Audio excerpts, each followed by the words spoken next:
Listo, mis hermanos. En esta clase seguimos con nuestro estudio de la historia de la hermenéutica, en que vamos a considerar la Reforma Protestante. Llegamos a la tercera etapa de esa historia, la Iglesia primitiva, la Iglesia medieval y ahora la Reforma Protestante. La Reforma era una reforma de muchos principios cristianos. Eclesiológicos, soteriológicos son los más obvios, pero también incluye la reforma de varios aspectos epistemológicos, metafísicos y prácticos.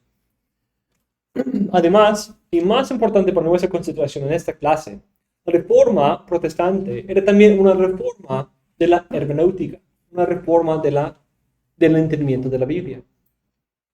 Había varios aspectos, hay cambios sutiles en la Edad Media que llevaron a la necesidad de la reforma. La única Biblia que muchos tenían era la Vulgata. La idea de la regula fidei había sido tan unida a la voz activa de la Iglesia que casi llegaba a imponerse en el estudio de la Biblia. El uso de la cuadriga condujo a varios usos irresponsables del texto y alegorizaciones que defendían esos sistemas eclesiológicos del Papa y de los cardenales y todo eso. Y las escrituras no eran el centro de la Iglesia ni del estudio teológico. Ya empezaba a enfocarse más en cosas de tradición o de especulación teológica. Muchos de estos problemas empezaron a ver una manera de resolverse en el año 1453. En ese año, el Imperio Otomano de los musulmanes derrotó a Constantinopla, el centro cristiano del Oriente, lo cual causó que muchos eruditos griegos fugaran de la ciudad, llevando con ellos varios manuscritos de la Biblia en griego y otras fuentes griegas. También alrededor del mismo tiempo, la imprenta movible fue inventada, la cual hizo la publicación de los libros mucho más fácil, rápida y barata.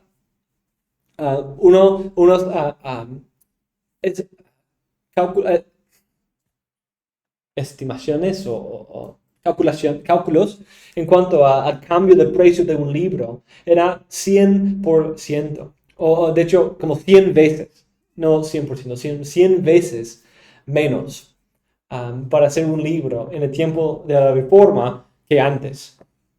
Qué increíble, ¿cierto? Eso es un cambio muy importante. La mayoría de los cristianos en el occidente de ese tiempo no tenían acceso a la Biblia. Y si lo tenían, era casi exclusivamente por la Vulgata. Sin embargo, con la llegada de esos eruditos orientales, había un renacimiento de la cultura griega y en el mundo occidental. Y por eso digo el renacimiento, porque eso es el inicio del renacimiento. Había dos eruditos católicos, Reuchlin y Erasmo, que contribuyeron a el estudio de hebreo y el estudio de griego en el Renacimiento. Reuchlin estudiando el hebreo y Erasmo en su famoso texto del griego del Nuevo Testamento. En el Renacimiento era ese movimiento artístico, literario, académico, cultural, que abarcó toda la cultura realmente. Pero un eslogan importante para ellos era ad fontes, o a las fuentes. A las fuentes. Entonces, con ahora el acceso a fuentes originales, vamos a estudiarlas. Vamos a la Biblia en griego. Vamos a Platón, a otros filósofos griegos de la cultura, de esa edad de oro, de la cultura griega romana antigua. Y estudiemos eso. Para la iglesia y muchos de los cristianos era ir al texto del Nuevo Testamento en griego. Para otros era más amplio. Pero era algo muy importante que llevó a ciertas reformas de la hermenéutica. Ese renacimiento empezó a tratar con varios de esos problemas, con un retorno a un estudio profundo del texto de la Biblia, a la luz de sus idiomas originales. Esto giró la atención del sentido cuádruple a su sentido gramático histórico, porque estamos volviendo al texto original, a las fuentes, incluso las fuentes del contexto. También esto, junto con otras ideas, empezó a dirigir a varios cambios en la moralidad de la iglesia, que eran también muy necesarias. Sin embargo, y muy desafortunadamente, esa tendencia y práctica de un estudio profundo fue llevada por algunos que no respetaban la autoridad y naturaleza divinas de las Escrituras a cierto extremo, al criticismo bíblico.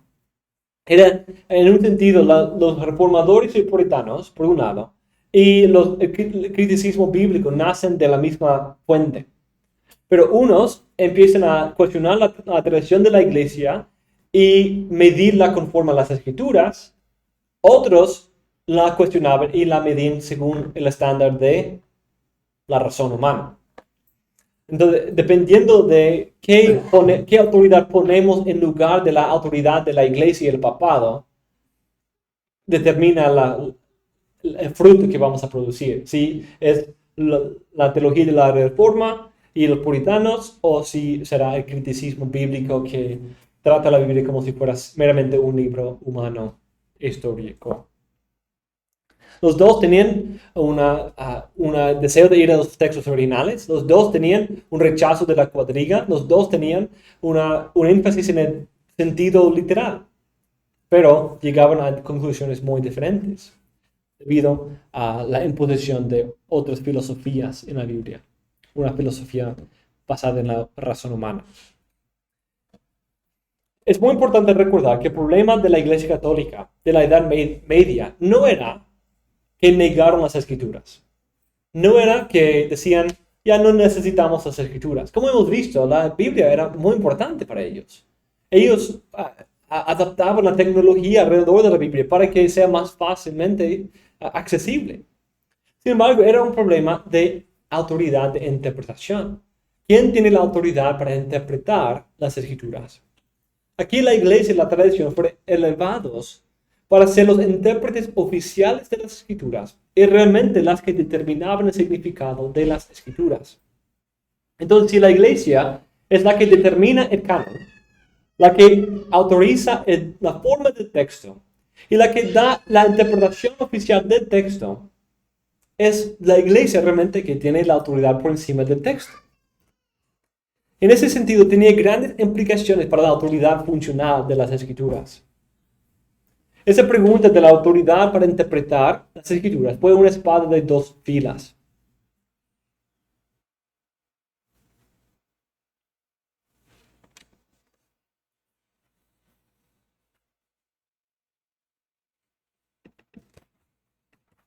Como dije, algunos de los críticos bíblicos del siglo XVII van a también beber de esa fuente del Renacimiento. Vemos a Martín Lutero. Lutero era un estudiante de la Biblia. Él amaba la Biblia más que todos los otros estudios. Y él incluso dejó el estudio de Derecho para ir a un monasterio agustiniano donde podía estudiar. Se quejaba de sus estudios en la física y la filosofía, y que era parte del currículo para todos, y quería ir a las Escrituras. En varias partes de su vida leía toda la Biblia 2 veces al año. Era un predicador de las Escrituras, enseñaba y escribió comentarios sobre varios de los libros de la Biblia, como Salmos, Romanos y Gálatas. Incluso tradujo toda la Biblia de los idiomas originales a su idioma natal, alemán. Trataba de basar su práctica eclesiástica, la adoración de su iglesia y toda su doctrina en las Escrituras.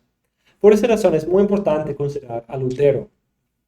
Lutero se aprovechó de varios de los aspectos del Renacimiento, incluyendo el uso de la imprenta del texto griego del Nuevo Testamento.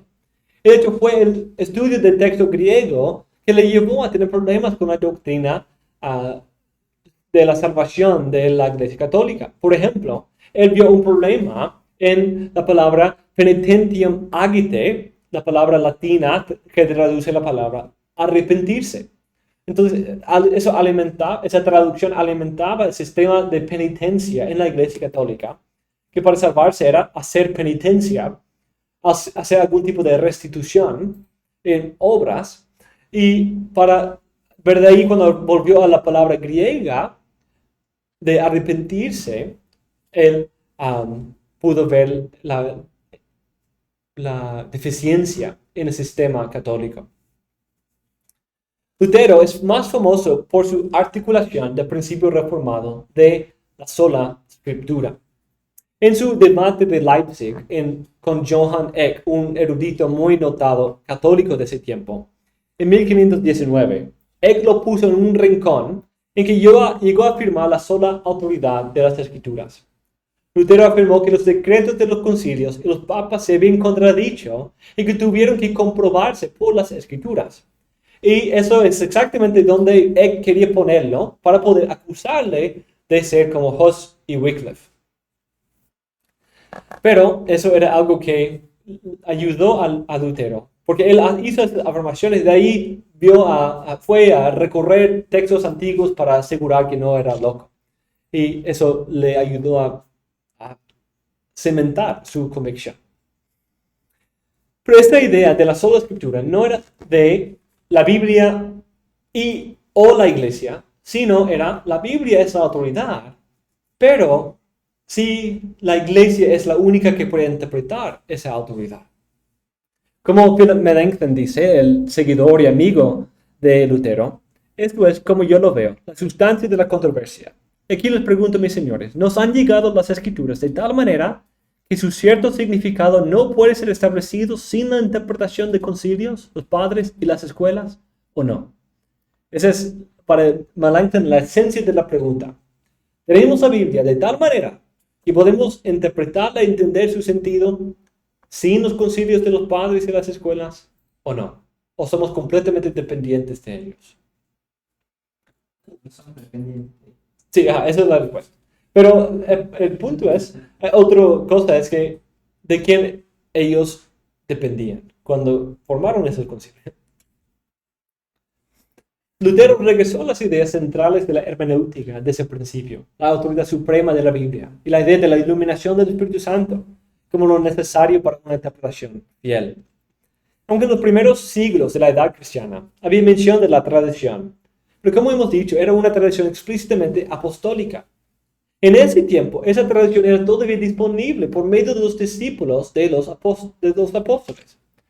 Sin embargo, con el lamento de las herejías en la mitad del segundo siglo, la muerte de sus testigos de la voz viva de los apóstoles y la necesidad de una regla fija, las escrituras llegaron a ser esa única regla.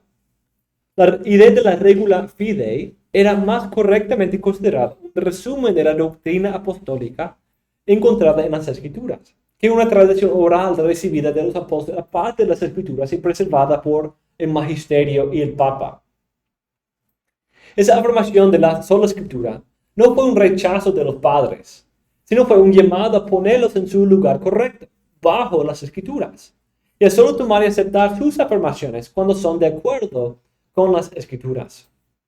Tienen que ser juzgados a la luz de las escrituras. Esta afirmación no solo tenía implicaciones para la tradición eclesiástica, sino también para el uso de la filosofía en la interpretación. Las varias escuelas de la Edad Media se distinguían según su uso de principios platónicos o aristotélicos. Pero Lutero quiere regresar a la simplicidad de las escrituras y una convicción de la sola escritura.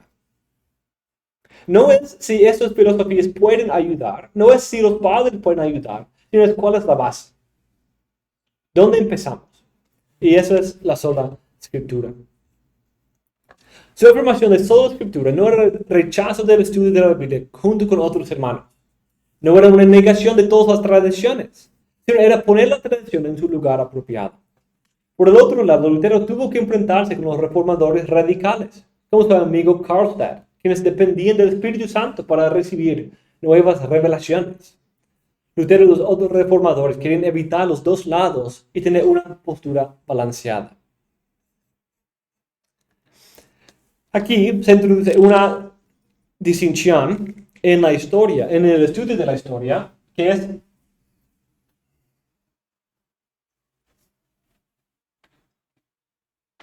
tenemos tradición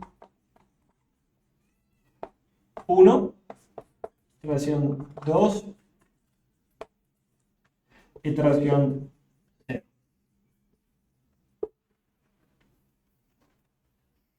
Tradición 1 afirma que la enseñanza de la iglesia y las escrituras tienen autoridad, pero la Biblia es la autoridad primaria. Esta es la idea reformada.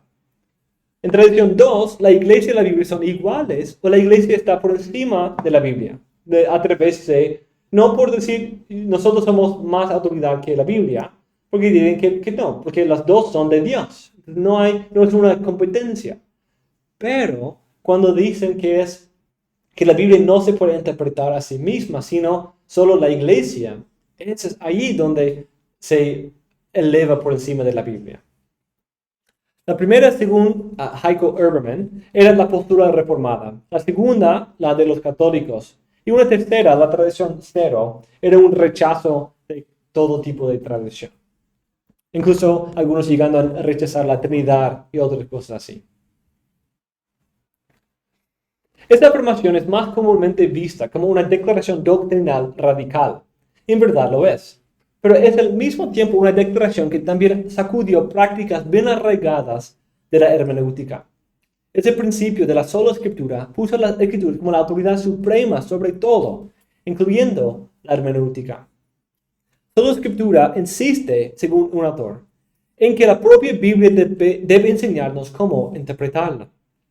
El primer círculo hermenéutico ha de trazarse a partir del designio de la palabra. El ámbito del que ha de derivarse la metodología de la hermenéutica es el de la propia escritura. Los verdaderos principios de la interpretación bíblica se extraen a su vez de las fuentes bíblicas. Romper ese circuito es privar a la interpretación de su dinámica y autoridad esenciales. Esa afirmación vino acompañada de dos principios hermenéuticos muy importantes. En primer lugar, scriptura sui ipsius interpres. Scriptura sui ipsius interpres. En otras palabras entendibles, la Biblia se interpreta a sí misma, o la Biblia es su propio intérprete. La Biblia da no solamente el contenido que se debe interpretar, sino también la forma en que se debe interpretar. El contenido y la forma. Y eso es algo que se llama la suficiencia formal.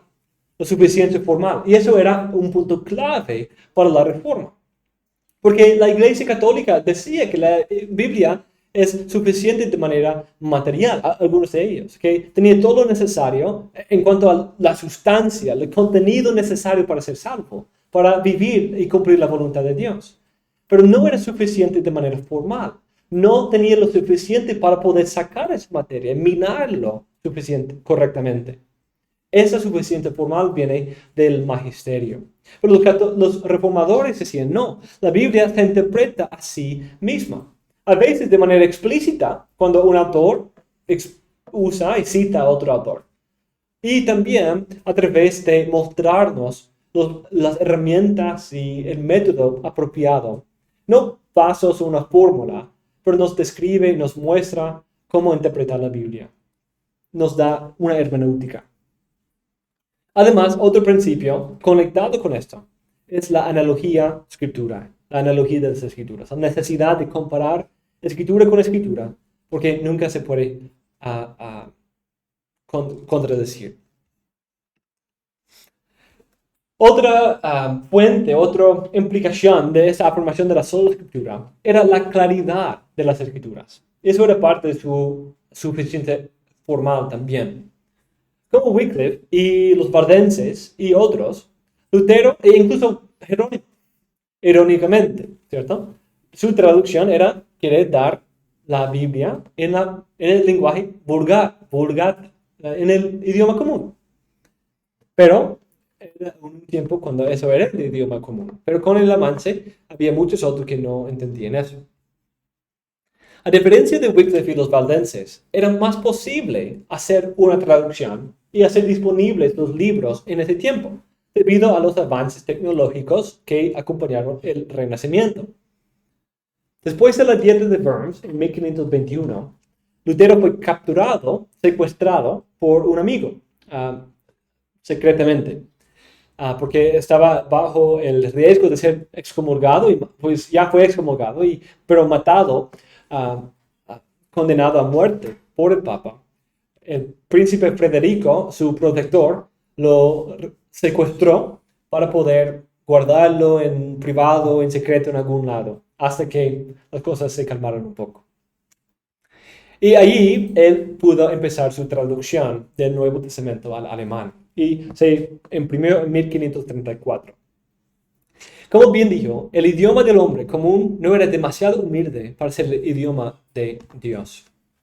Él quería presentar una traducción que comunicaba. Es decir, no quería tener una traducción palabra por palabra que no tuviera sentido en su idioma. Antes bien, quería traducir las palabras, pero cuando esto no comunique claramente, quería asegurar que la misma idea se transmitiera. Como dijo en una carta que escribió sobre la traducción, que recomiendo su lectura para ustedes. No tenemos que preguntar sobre el latín literal o cómo vamos a hablar alemán, como hacen esos asnos. Era un poco grosero a veces. Más bien, debemos preguntarle a la madre en la casa, a los niños en la calle, a la persona común en el mercado sobre esto. Debemos guiarnos por su lengua, su forma de hablar y hacer nuestras traducciones en consecuencia. Entonces lo entenderán y reconocerán que les estamos hablando en alemán. Su convicción de querer traducir la Biblia al idioma común fluyó de su doctrina de la claridad de las Escrituras. Es decir, que la Biblia es suficientemente clara para poder guiar a todo lector que se acerque con fe a la palabra de Dios, a conocer a Dios y el único camino de la salvación. Ese principio fue clave para poder devolver el deber interpretativo a toda la iglesia y quitarse del magisterio de la Iglesia Católica y las voces de la tradición. Esa convicción de la claridad de las Escrituras también acompañó un crítico fuerte del método medieval de interpretación, la cuadriga. En principio, él rechazó la alegorización de las Escrituras y la vio como una manera de torcer las Escrituras y tuvo el resultado de complicar el consejo y predicación al pueblo. Él lo vio como una manera de convertir la Biblia en una nariz de cera que uno puede mover según su gusto. Y así fue, tristemente. No en toda la historia de la Edad Media, pero para el tiempo de Lutero así era. Él antes practicaba mucho la alegorización, como él dice. Cuando era monje, era un maestro en el uso de las alegorías. Hacía alegorías de todo. Después, a través de la epístola a los romanos, llegué a conocer a Cristo. Reconocí entonces que las alegorías no son nada, que no es lo que Cristo significa, sino lo que Cristo es lo que cuenta. Antes alegoricé todo, incluso un orinal. Después reflexioné sobre las historias y pensé en lo difícil que debe haber sido para Gedeón luchar con sus enemigos de la manera en que se informa. Si hubiera estado allí, me habría ensuciado los pantalones por miedo. No era una alegoría, sino el espíritu y la fe lo que causó tal estrago en el enemigo con solo 300 hombres. Jerónimo y Orígenes contribuyeron a la práctica de buscar solo alegorías. Que Dios los perdone. En todo Orígenes no hay ni una palabra sobre Cristo. Eso tristemente no viene de su propia experiencia con Orígenes, sino de representaciones de él a lo largo de la historia.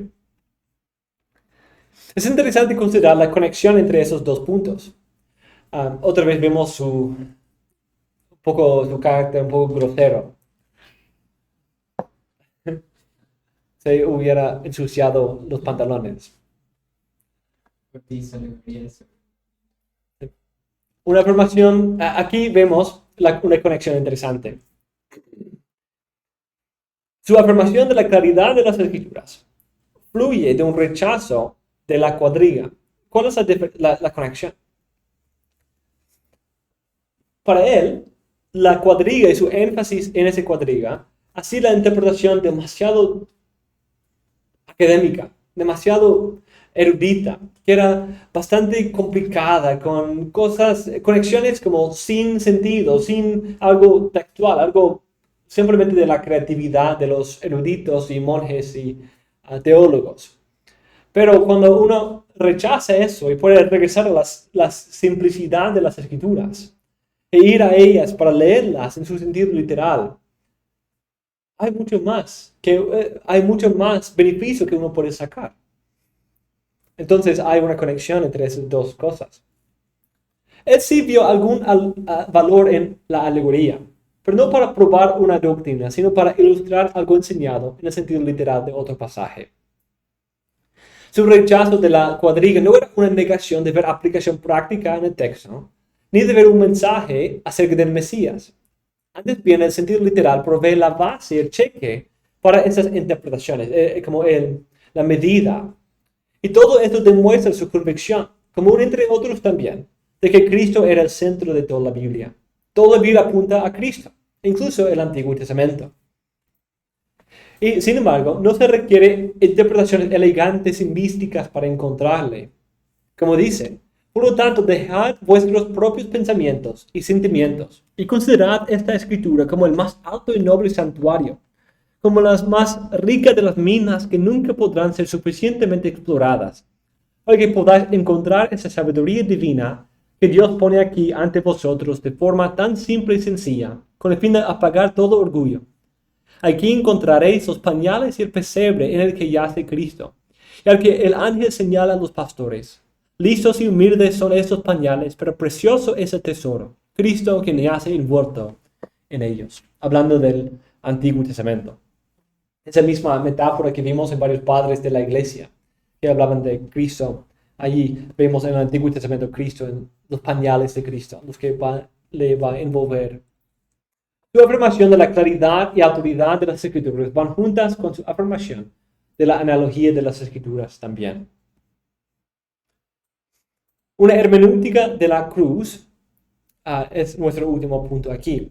Otro aspecto clave de la teología y la hermenéutica de Lutero es la distinción entre la ley y el Evangelio. Ese principio era tan importante para Lutero que en 1531 dijo: ¿quién sabe distinguir bien el Evangelio de la ley? Debe dar gracias a Dios y saber que es un verdadero teólogo. En una manera que conecta la soteriología y la hermenéutica, encontramos que este principio de la distinción entre la ley y el Evangelio es clave en el pensamiento de Lutero. No era una distinción entre el Antiguo y Nuevo Testamento, la ley siendo el Antiguo y el Evangelio siendo el Nuevo, sino una distinción entre lo que afirmó la gracia de Dios en el Evangelio y lo que presentaba la ley. Para Lutero, la ley no propone la manera en que los hombres pueden ser justificados delante de Dios. Antes bien, la ley expone el pecado humano y demuestra su completa dependencia de la gracia. Además, el Evangelio predica las buenas nuevas que hay salvación fuera del mérito humano, y a pesar de su pecaminosidad, debido a la obra perfecta de Cristo. Esa necesidad de salvación y Cristo como la única respuesta es algo revelado en todas las partes de la Biblia, según Lutero. Por lo tanto, esta separación no es algo impuesta en las Escrituras, sino algo derivada de ellas. La Biblia misma no presenta la ley como si el hombre pudiera obtener la salvación y vida eterna por una obediencia perfecta a ella. La ley servía, como se dice en Romanos 3:19, para dejar a todos los hombres sin excusa, como él dice en su comentario sobre los Gálatas. Ahora bien, el verdadero camino hacia el cristianismo es este: que el hombre se reconozca primero por la ley como pecador, y que le es imposible para ninguna obra buena. Porque la ley dice: eres un árbol malo, y por lo tanto todo lo que piensas, hablas o haces es contra Dios. Por lo tanto, no puedes merecer la gracia por tus obras, las cuales, si vas a hacer, tú duplicas tu ofensa.